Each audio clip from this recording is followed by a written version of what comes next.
मेरा नाम अंकुर है। मैं अक्सर सुनता था कि लाड और प्यार से पहले बच्चे पर कभी कभी ऐसा वक्त आ जाता है कि वो खून के आंसू रोते हैं। शायद ये बात किसी ने बिल्कुल ठीक कही थी। मैं भी अपने परिवार का लाडला और इकलौता बेटा था और हमेशा मेरे माता पिता ने मुझे लाड और प्यार से पाला था। मगर जब मैं जवानी की दहलीज तक पहुंचा तो मैं मुश्किल हालात में ऐसा फंसा कि मेरा निकलना ही मुश्किल हो गया था, और वजह सिर्फ एक हादसा था। ट्रेन में होने वाली लड़कियों के साथ एक घिनौने काम ने मेरी जिंदगी ही बदल कर रख दी थी। लगभग रात के 3 बज रहे थे और मैं ट्रेन में एक तरफ बैठा हुआ नींद में खोया हुआ था। अचानक एक डिब्बे में हलचल सी मच गई और लोगों की तरफ से शोर की आवाज़ आने लगी। मैं चौंक कर खड़ा हो गया था और मेरी नींद भी गायब हो गई थी। मैं समझ गया था आज फिर किसी मासूम लड़की की इज्जत रौंद दी गई होगी। मैं उस डिब्बे में चला गया और लोगों की भीड़ को चीरता हुआ आगे बढ़ा तो ये देखकर मेरी आंखें फटी की फटी रह गई थी। सामने एक जवान लड़की फटे हुए कपड़ों में बेहोश पड़ी हुई थी और उसके इधर उधर सारे यात्री जमा थे। लड़की की माँ उसके पास बैठकर बुरी तरह से रो रही थी और अपनी बेटी के साथ ऐसी हरकत करने वालों को रो रो कर कोस रही थी। मुझे उस औरत की कमअक्ली पर अफसोस होने लगा। वो अपनी बेटी की हालत को संभालने के बजाय उस मुजरिम को कोस रही थी। मैंने अपनी शर्ट उतारकर उस लड़की पर डाल दी ताकि उसका शरीर ढक सके, और जो लोग लड़की को घूर घूर कर देख रहे हैं इन सब की नज़रों से उस लड़की को बचा सकूं। शर्ट डालने पर उस लड़की की माँ चौंक गई और अचानक ही ज़ोर ज़ोर से चिल्लाने लगी। उस लड़की की माँ ने जब मुझे देखकर जो शब्द कहे थे उनको सुनकर मेरा दिल बुरी तरह से घायल हो गया था। वो कह रही थी कि ये लोग मुजरिम हैं और ये लोग खाने पीने की चीज़ों में नशे की दवाई मिलाकर हमारी बेटियों की इज्जत लूट रहे हैं। वो मेरी हमदर्दी को कुछ और ही समझ रही थी और कहने लगी कि मैं पकड़े जाने के डर से अब उसका शरीर ढक रहा हूँ ताकि इल्ज़ाम मुझ पर ना आ सके। मैं उस औरत के कहे हुए शब्दों पर हक्का बक्का खड़ा रह गया था। यहाँ तक कि ट्रेन में मौजूद लोग भी हमें बुरा भला कह रहे थे। हम सब चीज़ बेचने वाले एक जगह पर खड़े हुए थे और सभी परेशान हो रहे थे कि अचानक ये इल्ज़ाम हम लोगों पर क्यों लग रहे थे। उसी टाइम ट्रेन एक स्टेशन पर रुक गई और इस शोर शराबे में पुलिस ट्रेन में दाखिल हुई और लोगों के बयान के मुताबिक बात हम लोगों पर आ रही थी। पुलिस ऑफिसर ने हमारी बात सुने बिना ही हमें डांटते हुए कहा कि तुम लोग अपनी औकात से बढ़ने लगे हो। अपनी कमाई करने के चक्कर में ऐसे घटिया काम करके अगर तुम लोगों को लगता है कि तुम सबको पागल बना लोगे और लड़कियों के साथ गलत काम करोगे तो ये तुम्हारी गलत फहमी है और आइंदा तुम लोगों में से कोई भी ट्रेन पर सवार नहीं होगा। अगर तुम लोगों को कोई सामान या चीज़ बेचनी है तो स्टेशन पर खड़े होकर ही बेचनी होगी।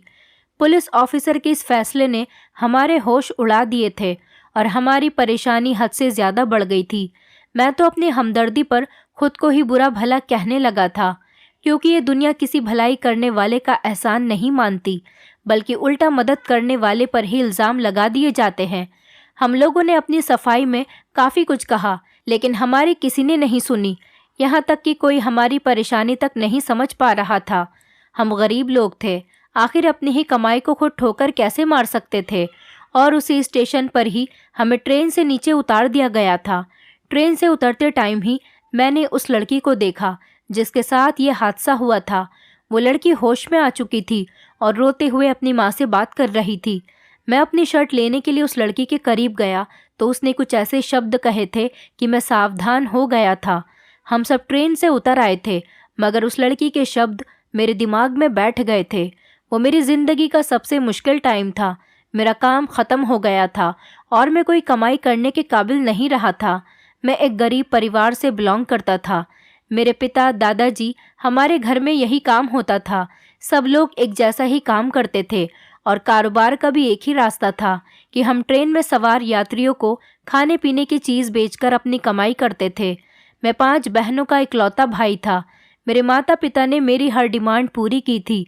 मैं अपनी फैमिली में सबसे ज़्यादा लाडला था क्योंकि मैं 5 बहनों का इकलौता भाई था, इसलिए मुझे अपनी बहनों से भी बहुत प्यार मिला था। मैं अपने परिवार में सबसे छोटा था। मेरी 5 बहनें मुझसे बड़ी थीं, जबकि मेरी 5 बहनों की शादी हो चुकी थी। मैं पढ़ लिख कर कामयाब बनना चाहता था। मुझे अपने पिता और उनके काम में कोई इंटरेस्ट नहीं था। मुझे ये कोई इज्जत वाला काम नहीं लगता था और ना ही इस काम में ज़्यादा कमाई हो पाती थी। बस इतना था कि नॉर्मल घर का खर्चा निकल जाता था, लेकिन कुछ भी बचत नहीं होती थी। मेरे पिता हमेशा मुझे यही समझाने की कोशिश करते थे कि ये हमारा पारिवारिक कारोबार है। मेरे दादाजी और मेरे परदादाजी हमेशा से ट्रेन में यात्रियों को खाना पीना बेचकर ही कमाई करते थे और कभी हमारे घर में खाने पीने की भी कोई परेशानी नहीं हुई थी। लेकिन मुझे अपने पिता की ये बात बिल्कुल गलत लगती थी। आजकल मैंने लोगों को देखा था कि लोगों के घरों में हर चीज़ मौजूद होती थी। मॉडर्न ज़माना हो गया है, लोग ब्रांडेड चीज़ें खाना और ब्रांडेड कपड़े पहनना पसंद करते हैं, जबकि हम तो बहुत मामूली से लोग थे। इसलिए मैं अपने आप को गरीब समझता था, इसलिए ये काम मुझे कोई ख़ास ज़्यादा पसंद नहीं था। मेरे पिता बहुत ही सिंपल और सादी सोच रखने वाले इंसान थे। वो दुनिया की चमक धमक और शोर शराबे से बहुत अलग थे, क्योंकि जब वो जवान थे तो तब दुनिया इतनी मॉडर्न नहीं थी। अब जब मेरे ऊपर जवानी आई है तो पहले जैसा ज़माना अब नहीं रहा। पहले सब कुछ सिंपल होता था और अब तो दुनिया अलग ही रंग में ढल गई है। मेरे पिता चाहते थे कि मैं भी वही ज़िंदगी गुजारूं जो वो पहले गुजार चुके हैं। मैंने अपने माता पिता की हमेशा ही बहुत इज्जत की है और हमेशा उनकी आज्ञा का पालन किया, लेकिन मैं चाहता था कि अब हमारे आगे आने वाली ज़िंदगी में हमारा बिजनेस बदल जाना चाहिए। मैं चाहता था कि पढ़ाई लिखाई करके अपनी ज़िंदगी बदलूं, मगर ईश्वर ने मेरी किस्मत में यही काम लिख दिया था। मैं अपने माता पिता से रिक्वेस्ट करता था कि वो मुझे स्कूल भेज दें, लेकिन मेरे पिता ने सिर्फ मेरी खुशी की खातिर मुझे 5th क्लास तक ही स्कूल भेजा था। फिर भी मैं बहुत ज़िद करके अपने पिता से हाई स्कूल तक पढ़ने की ज़िद कर रहा था। हाई स्कूल तक मेरे पिता मुझे नहीं पढ़ाना चाहते थे। मैं सिर्फ अपनी ज़िद की वजह से ही हाई स्कूल तक पढ़ा था। जब तक मैंने हाई स्कूल पास किया, मेरे पिता ने मुझसे किसी काम की ज़िद नहीं की थी। मैंने बोर्ड के एग्ज़ाम तो दिए, लेकिन बहुत ज़्यादा मेहनत करने के बाद भी मैं फ़ेल हो गया था। मैं खुद भी परेशान हो गया था, क्योंकि मैं सिर्फ स्कूल जाता था और ट्यूशन के लिए कभी मेरे पिताजी राज़ी नहीं हुए थे, और ना ही मेरे पास इतने पैसे थे कि मैं अपने पिता की मर्ज़ी के ख़िलाफ़ जाकर ट्यूशन चला जाता। मैं पढ़ाई में कमज़ोर था, इसलिए मेरा रिज़ल्ट अच्छा नहीं आता था, लेकिन मुझे पढ़ाई करने का बहुत शौक़ था। मेरी उदासी और परेशानी को देखकर मेरे पिताजी ने मुझे तसल्ली दी और फिर से एग्ज़ाम देने के लिए कहा।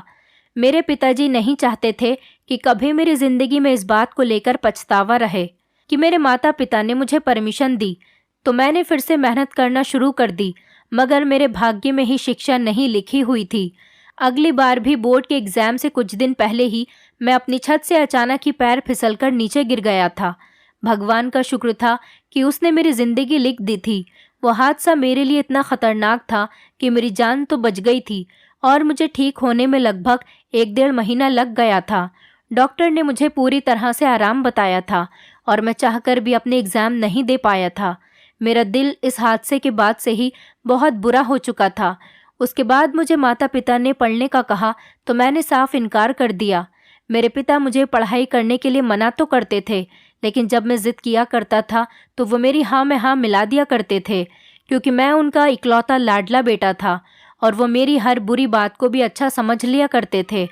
मैंने इस हकीकत को एक्सेप्ट कर लिया था कि मेरी किस्मत में वही काम था जो मेरे परिवार में होता आया था। इसलिए मैं चाहे जितनी भी कोशिश कर लेता, मैं शिक्षा हासिल नहीं कर सकता था। अगर मैं अपने फैसले पर अटल रहता तो शायद पढ़ जाता और एक दिन कामयाब भी हो जाता, मगर मैं हार मान गया था और मैं अपने पिता की मेहनत की कमाई इस तरह से बर्बाद नहीं करना चाहता था। मैं कुछ रिकवर हुआ तो मैंने पिताजी के साथ ट्रेन पर सामान बेचना शुरू कर दिया। मैंने महसूस किया कि ज़्यादातर तो यात्री रात में यात्रा करते थे, उनको भूख लगती थी। मैंने अपने पिताजी के खरीदे हुए सामान को बेचने के बजाय समोसे बनाकर बेचना शुरू कर दिया और मेरी सोच के मुताबिक मेरा वो काम बहुत अच्छा चल निकला था।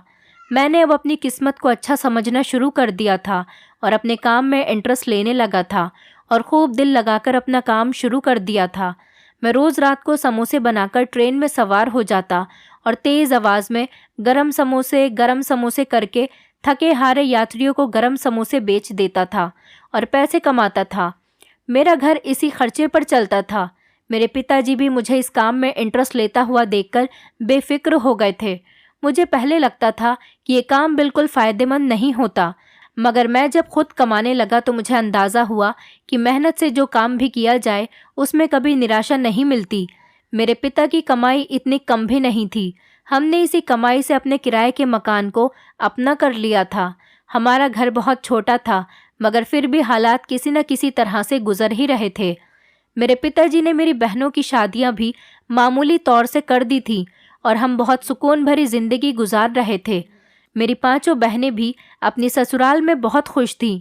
ट्रेन का लंबा सफ़र करते हुए हमारी अच्छी खासी कमाई हो जाती थी। मैं सफाई का बहुत ध्यान रखता था और समोसे भी बहुत टेस्टी बनाता था। अब मेरा घर इन्हीं समोसों की कमाई से चल रहा था। लेकिन कभी कभी भगवान अपने भक्तों को आजमाइश से गुजारता है और उनका सब्र देखता है। मेरे साथ भी कुछ यही हुआ था।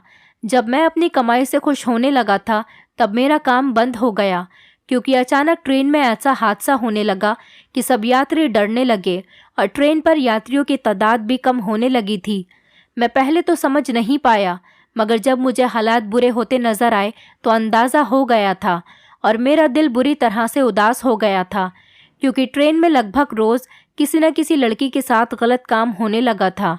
पहली बार जब ऐसा हुआ तो लोगों ने लड़की को भी बुरा भला कहा था और कुछ लोगों ने कह दिया कि वो लड़की बार बार वॉशरूम की तरफ जा रही थी, जिससे उसके साथ वो हादसा हो गया। लोगों ने लड़की को कैरेक्टरलेस साबित कर दिया था। न जाने वो लड़की कैसी थी कैसी नहीं, इस बारे में तो आपको नहीं बता सकता, क्योंकि ये पहला हादसा था। मगर मैं उस लड़की को देखकर चौंक गया था, क्योंकि वो बुरी तरह से रो रही थी और बहुत डरी हुई थी। मेरा दिल नहीं मान रहा था कि वो लड़की कसूरवार है, क्योंकि मैंने भी दुनिया देखी थी और मैं ट्रेन में सवार हर अच्छे बुरे इंसान को देखता था, क्योंकि ट्रेन में हर तरह के लोग बैठा करते थे। इज्जतदार और कैरेक्टरलेस लड़कियों के एक्सप्रेशन ऐसे नहीं होते। और सबसे बढ़कर, अगर ये उस लड़की की मर्जी से हुआ होता तो उसे इतना हंगामा करने की कोई ज़रूरत नहीं थी। वो बुरी तरह से सहमी हुई थी और उसने डर से शोर मचा दिया था, जिसकी वजह से सबको पता चल गया था कि उसके साथ क्या हादसा हुआ था। मगर उस लड़की पर इल्ज़ाम लगा, लेकिन कुछ समझदार लोगों ने ट्रेन में मौजूद गलत मर्दों को भी बुरा भला कहा था।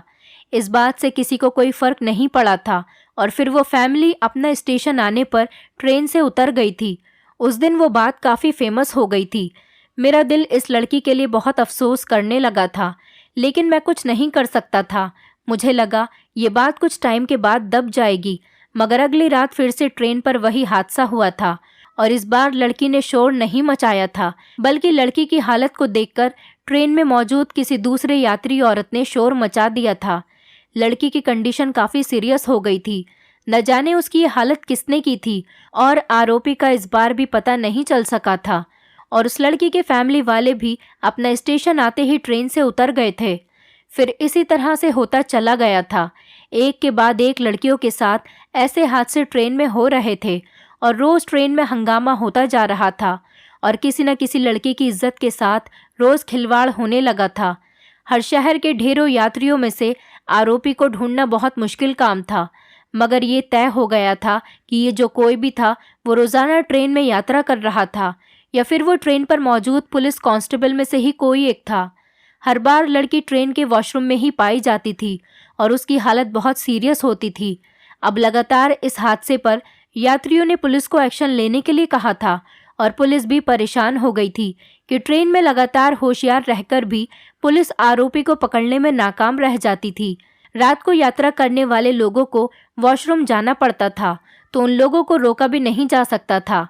हैरत की बात तो ये थी कि ट्रेनों में तो वॉशरूम और ट्रेन के दरवाज़ों के आसपास काफ़ी सारे लोग मौजूद होते हैं, फिर भी यह हादसा हो जाता था। वो जो कोई भी था बहुत ही होशियारी से इस काम को कर रहा था।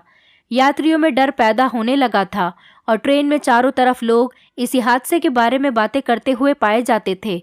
जो लोग गरीब थे और बस या किसी और सवारी से यात्रा करने की उनकी हैसियत नहीं थी, उनकी मजबूरी थी कि वो ट्रेन में यात्रा करते थे। मगर रोज़ ये लगातार लड़कियों के साथ जो हादसे हो रहे थे, ये सब मुझे भी बुरा लग रहा था और मैं चाहता था कि जल्द से जल्द आरोपी पकड़ा जाए। मगर आरोपी को तो क्या पकड़ते, बल्कि उल्टा हम पर ही इल्ज़ाम लगा दिया गया था और हम जैसे सामान बेचने वाले गरीब लोगों को इस हादसे की वजह से मुश्किल का सामना करना पड़ रहा था। मेरे होश तो जब उड़े थे जब अचानक एक लड़की से हमदर्दी के चक्कर में सबके सामने मैंने अपनी शर्ट उतारकर उसके शरीर को ढक दिया था। बस तब से ही इस हादसे का इल्ज़ाम हम लोगों पर लगा दिया गया था, जो रोज़ाना चीज़ें बेचने के लिए ट्रेन पर सवार होते थे। सबको यही शक था कि हम चीज़ बेचने वालों में से ही किसी एक की ही ये हरकत थी, क्योंकि हर बार जब लड़कियों के साथ ये हादसा होता था तो वो बेहोश होती थीं। इसलिए सबको लगता था कि यह हरकत हम में से किसी की है। मुझे भी यही लग रहा था। शायद बेहोशी की दवा मिलाकर किसी लड़की को खाने पीने की चीज़ें हम में से ही कोई दे सकता था। मगर ये हम सबके लिए परेशानी की बात थी कि कसूरवार कोई भी हो सकता था। मगर इस बात का अगर हम पर इल्ज़ाम लग जाता तो हमारी 2 वक्त की रोटी मुश्किल हो जाती। पहले तो शायद हमें ट्रेन में ही न चढ़ने दिया जाता, और अगर फिर भी किसी तरह से हम चले भी जाते तो शायद अब हमसे कोई भी ट्रेन यात्री कुछ लेकर नहीं खाता, और हमारा काम तो समोसे और सामान बेचकर ही चलता था। और वही हुआ जिसका मुझे डर था। जब ये बात हम सब लोगों पर आई तो पुलिस ने हमें सख्ती से मना कर दिया, क्योंकि इस हादसे के बाद से ट्रेन में यात्रियों की तादाद बहुत कम होने लगी थी, और इस बात का असर ट्रेन से होने वाले रेलवे के फ़ायदे पर भी हो रहा था। वो भी शायद ठीक फैसला कर चुके थे, मगर हमसे कई लोग घबरा गए थे और हमारी चीज़ें भी खरीदने से इनकार करने लगे थे। लोगों का हम पर से विश्वास उठता चला जा रहा था। हम लोगों से रिक्वेस्ट करके उन्हें अपनी चीज़ देते थे, लेकिन फिर भी वो लेने से इनकार कर देते थे, और उसके बाद भी कोई फ़ायदा नहीं हुआ था। मगर तब ट्रेन से उतरते हुए मैंने सुना वो लड़की अपनी माँ से कह रही थी कि रात को उसे अपना सर अचानक ही चकराता हुआ महसूस हुआ और उसका जी भी मचलाने लगा। जब उसके पेट में कुछ गड़बड़ी होने लगी तो वो उठकर वॉशरूम की तरफ भागी, तो वहाँ 2 मर्द जो काले कपड़े पहने हुए थे और काफ़ी लंबे चौड़े थे, उन्होंने उसे दबोच लिया था। और उसके बाद उस लड़की ने न जाने कुछ क्या बताया होगा, मगर मेरे दिमाग पर काले कपड़े पहने 2 मर्द ही घूमने लगे थे। मुझे यकीन होने लगा वो जो कोई भी था मगर हम में से नहीं थे। आखिरकार हम जैसे गरीब लोग अपनी कमाई पर इस तरह से ठोकर नहीं मारते, क्योंकि हमारे घर का सारा खर्च ही हमारे इस काम से चल रहा था। तो फिर हम लोग ऐसा कैसे कर सकते थे? न जाने वो ऐसा क्या करते थे कि लड़कियां खुद उठकर वॉशरूम की तरफ भागती थीं और उनका शिकार बन जाती थीं। मगर मैं ये बात किसी को भी कहता तो सुनने वाला यही कहता कि मैं खुद को बचाने के लिए ऐसी बातें कर रहा हूँ। डीआईजी साहब और पुलिस ने खुद को इंक्वायरी से बचाने के लिए लड़की का बयान सुनकर भी यही कह दिया कि सामान बेचने वाला ही कोई है जो काले कपड़े पहनकर इन लड़कियों को अपना शिकार बना रहा है। इसी तरह बहुत आराम से हमें रास्ते से हटा दिया गया और इंक्वायरी करके वो लोग आज़ाद हो गए थे। मगर कोई नहीं जानता था कि उनका ये लापरवाह फैसला आने वाले टाइम में कितनी बड़ी मुश्किल और परेशानी खड़ी करने वाला था। फिलहाल ट्रेन पर हुए हादसों की अफवाहें लोगों में हर तरफ फैल गई थी। लोगों के दिलों में अपनी जवान बेटियों को यात्रा कराने से डर लगने लगा था, और नाम हमारा ही लगा था कि हम लोग खाने पीने की चीज़ें बेचने वाले ही ये हरकत कर रहे थे। हमसे जो भी जाने वाले लोग मिलते थे उल्टे सीधे सवाल करते थे। मैं जब काम पर जाना शुरू हुआ था तभी मेरी माँ ने मेरा हमारे मोहल्ले में रहने वाली लड़की के साथ रिश्ता तय कर दिया था, और जब से यह हादसा होना शुरू हुआ था मेरी शादी की तैयारियां भी शुरू होने लगी थी। मेरा घर तो पूरा इसी समोसे की कमाई से ही चलता था, क्योंकि मेरे पिताजी ने अब कमाना छोड़ दिया था। वो फ्री होकर घर में बैठ गए थे। मेरा पूरा परिवार परेशान हो गया था। मेरी बहनों की तो शादी हो गई थी और मेरी 4 बहनों की शादी दूसरे शहर में हुई थी, जबकि एक बहन हमारे अपने शहर में ही रहती थी।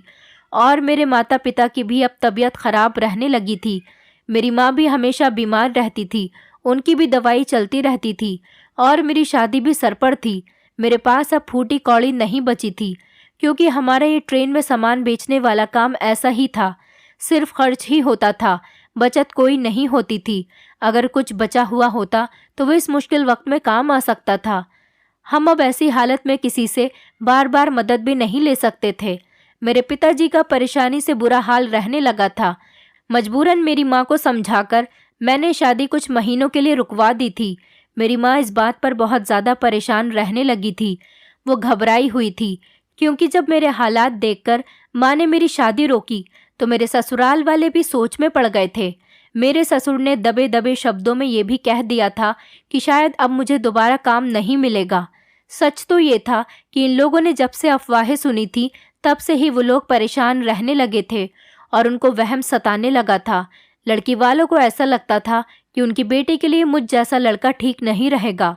वो लोग मुझे ऐसा लड़का समझ रहे थे कि ना जाने मेरा कैरेक्टर भी ठीक था या नहीं। मेरी माँ को डर लग रहा था कि कहीं ये रिश्ता ख़त्म न हो जाए और मैं इस परेशानी में चला गया था कि अब मेरा घर कैसे चलेगा। ट्रेन में होने वाले इस हादसे का मामला कहाँ तक पहुँच चुका था, इसकी भी कोई खबर नहीं थी। मैंने अपने पास के जुड़े हुए सारे पैसों से समोसे बनाकर अस्पताल के बाहर और स्कूल के बाहर बेचने शुरू कर दिए थे। मुझे लगा ये सब करने में मुझे आसानी होगी और सब कुछ बेहतर हो जाएगा, मगर ये बहुत मुश्किल काम था क्योंकि पहले तो मुझे कहीं पर भी खड़े होने के लिए जगह नहीं दी जाती थी। मैं जहाँ पर भी खड़ा होता था वहाँ से लोग मुझे हटा दिया करते थे और जब मुझे एक स्कूल के बाहर जगह मिल भी गई तो स्कूल के लोगों ने मेरे बनाए हुए समोसों को कोई अहमियत ही नहीं दी। मैंने हर मुमकिन कोशिश की कि मैं वहाँ खड़े होकर समोसे बेच सकूं, मगर रोज़ाना ही मेरे समोसे वेस्ट हो जाते थे और मैं उनको बचाकर घर ले आता था और उनको ऐसे ही गरीबों में बांटना पड़ता था। मुझे अपनी किस्मत पर बहुत रोना आने लगा था। मुझे फिर से वही गम सताने लगा कि काश मैं पढ़ लिख जाता तो आज मुझे ये वक्त नहीं देखना पड़ता। ट्रेनों में सालों से चलने वाला हमारा बिजनेस भी अचानक से बंद हो गया था। शायद मेरी किस्मत ही बुरी थी, मेरा कहीं भी काम नहीं लग रहा था। मैंने कई जगह नौकरी करने की तलाश की, लेकिन कहीं नौकरी का बंदोबस्त ही नहीं हो रहा था क्योंकि नौकरी के लिए भी जान पहचान की ज़रूरत होती थी। मेरे पिता का और मेरा सारा काम ट्रेन में ही होता था, जिसकी वजह से हम किसी को जानते भी नहीं थे। घर में अब भूखा रहने की नौबत आ चुकी थी। मेरे ससुराल वालों ने भी हमसे रिश्ता ख़त्म कर दिया था और उन्होंने अपनी बेटी की शादी कहीं और कर दी थी। मेरी माँ इस टेंशन की वजह से बीमार रहने लगी थी।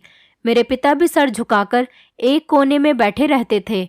मेरे माता पिता को अब पछतावा होने लगा था कि मुझे पढ़ाने के बजाय उन्होंने ट्रेन के काम पर लगा दिया था, जिसकी वजह से आज ये वक्त आ गया था। मैं अपने हालात से थक गया था तो एक रात भगवान के आगे हाथ जोड़कर प्रार्थना करने लगा कि भगवान मेरी ज़िंदगी आसान कर दे। मैं भगवान से अपने लिए आसानियाँ मांगने लगा। मैं चाहता था ट्रेन में जो जुर्म किया जा रहा है उसका आरोपी पकड़ा जाए, क्योंकि सब की वजह से मेरा कैरेक्टर भी मेरे जानने वालों में फेमस हो गया था और मेरी इज्जत पर भी लोग उंगलियां उठाने लगे थे। मुझे अपना रिश्ता टूटने से ज़्यादा दुख इस बात का था कि मेरे रिश्ता ख़त्म होने की वजह ट्रेन में हुए वो हादसे थे, जिसमें मेरा दूर दूर तक भी कोई कसूर नहीं था। मेरे ससुराल वालों ने सारे मोहल्ले के पूछने पर भी यही कहा था कि वो आंखों देखी मक्खी नहीं निगल सकते। मैं अपने पूरे परिवार का लाडला ही सही, लेकिन मेरे माता पिता ने हमेशा मुझे अच्छे संस्कार दिए थे और हमेशा मुझे लड़कियों की इज्जत करना सिखाया था। वैसे भी इज्जत सिर्फ लड़कियों की ही नहीं होती। जो लड़का शरीफ होता है उसे भी ऐसे ही अपने कैरेक्टर और इज्जत की परवाह होती है। मैं भी अब चाहता था कि हम चीज़ बेचने वालों का नाम इस शक की लिस्ट से हट जाए, ताकि लोगों को पता चल सके कि हम जैसे गरीब लोगों का इस हादसे में कोई कसूर नहीं था। मैंने सारी रात रो रो कर भगवान के आगे बैठकर प्रार्थना की थी कि वो कोई ऐसा चमत्कार कर दे कि सारी सच्चाई खुलकर सामने आ जाए। और जब मैं सुबह उठा तो मैंने मोबाइल पर जो न्यूज़ देखी, उस न्यूज़ ने मुझे हिलाकर रख दिया था। न्यूज़ में दिखाया गया था कि ट्रेन में काफ़ी कुछ टाइम से लड़कियों की इज्जत के साथ खेला जा रहा था और उसका इल्ज़ाम ट्रेन में चीज़ें बेचने वालों पर लगाया गया था। पुलिस और रेलवे स्टाफ ने सब चीज़ें बेचने वालों को ट्रेन से निकालकर अपनी तरफ से मामला ख़त्म कर दिया था। मगर कुछ दिन गुजरने के बाद यात्रियों में अजीबोगरीब बातें सामने आने लगीं। पहले वो लड़कियों की इज्जत खराब करके छोड़ दिया जाता था, मगर अब लड़कियां गायब होने लगी थीं। शुरू में यात्रियों को इस बात की समझ नहीं आई और लड़कियों के गायब होने पर उनको भाग जाने या रास्ता भूल जाने का नाम दे दिया। मगर जब ये काम रोज़ इसी तरह से होने लगा तो लोग समझ गए कि पहले जो लोग लड़कियों की इज्जत लूट रहे थे, अब वो रातों रात लड़कियों को किडनैप भी करने लगे थे। हम चीज़ बेचने वालों का नाम भी अब साफ हो गया था और लोग भी अब समझ गए थे कि ये गलत काम करने वाले आरोपी कोई और ही थे, जो अब भी ट्रेन पर सवार हो रहे थे। वही लोग ऐसी हरकतें कर रहे हैं। मुझे नहीं पता था कि मेरी प्रार्थना इतनी जल्दी पूरी हो जाएगी। मैं काफ़ी देर तक हाथ में मोबाइल लेकर न्यूज़ देखता रहा था। मामला इतना बढ़ चुका था कि अब पुलिस को भी खबरदार होना पड़ा और इस मामले की गहराई तक पहुंचने के लिए पुलिस ने इंक्वायरी करनी शुरू कर दी थी। ट्रेन में अब लोग यात्रा करने से डरने लगे थे और अगर कोई यात्रा भी करता तो सिर्फ मर्द या फिर बड़ी उम्र की औरतें ही यात्रा करती थीं। लोगों ने लड़कियों को ट्रेन में लाना छोड़ दिया था। इस हादसे को 3 महीने गुजर गए थे मगर आरोपियों का अभी तक कोई पता नहीं चला था और जो लड़कियां गायब हुईं उनके बारे में भी कोई खबर नहीं मिली थी। पुलिस ने फिर से उन लड़कियों से सवाल किया जो पहले ट्रेन में हादसे का शिकार हो चुकी थीं। तब उनमें से काफ़ी सारी लड़कियों ने एक जैसी ही बात कही जिसको सुनकर पुलिस भी चौंक गई थी। उन लड़कियों ने बताया कि ट्रेन में उनके साथ गलत काम करने वाले मर्दों ने उनकी गंदी वीडियो बना ली थी और उन वीडियो को लड़कियों को दिखाया जाता और उनको डरा धमकाकर उनके मोबाइल नंबर ले लिए जाते थे।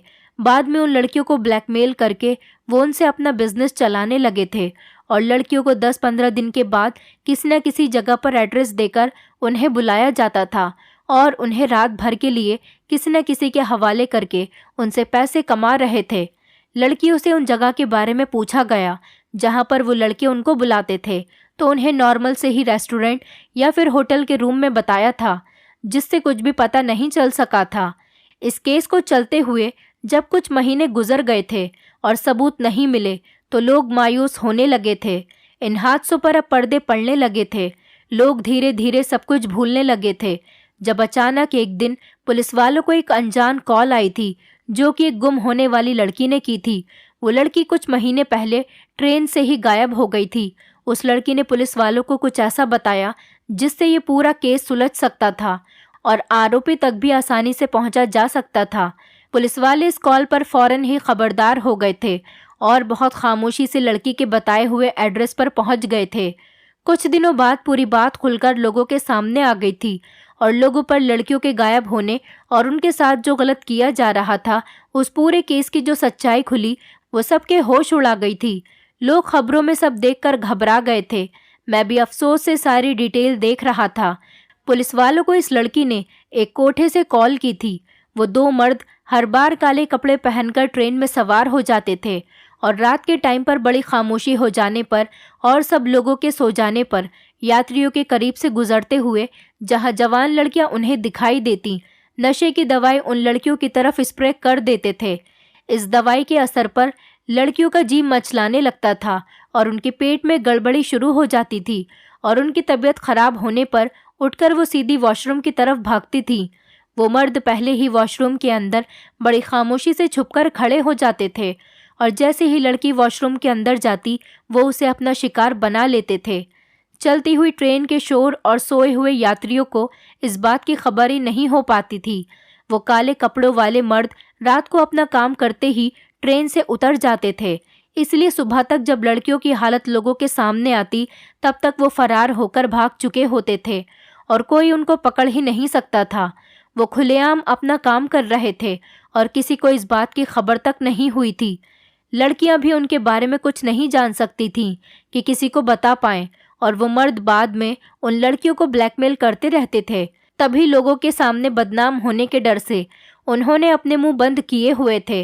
वो लड़कियां ब्लैकमेलर के कहने पर अपने परिवार वालों को बेहोशी की दवा देकर सुला देती थीं और उनके बताए हुए एड्रेस पर पहुंचकर अपने आप को नीलाम कर देती थीं। ये सब जैसे छुपकर और खामोशी से चल रहा था। शायद कभी किसी को इस बारे में कुछ भी पता नहीं चलता, मगर जब लड़कियों के गायब होने की खबर लोगों में फैलती गई तो पुलिस की मदद करने के ख्याल से उन लड़कियों ने पुलिस को ये सारा सच भी बता दिया था। उन लड़कियों के सच बताने के बावजूद पुलिस वालों को उन ब्लैकमेलर तक पहुंचने में नाकामी का सामना ही करना पड़ा था। मगर फिर एक दिन गायब होने वाली लड़कियों में से एक हिम्मत वाली लड़की ने मौका पाकर किसी का मोबाइल हाथ में आते ही पुलिस का नंबर मिलाया और पुलिस को सब कुछ बता दिया। उसने पुलिस को कम शब्दों में ही इस कोठे के बारे में बताया और ये भी बताया कि वो ट्रेन में किडनैप होने वाली लड़कियों में से एक लड़की है।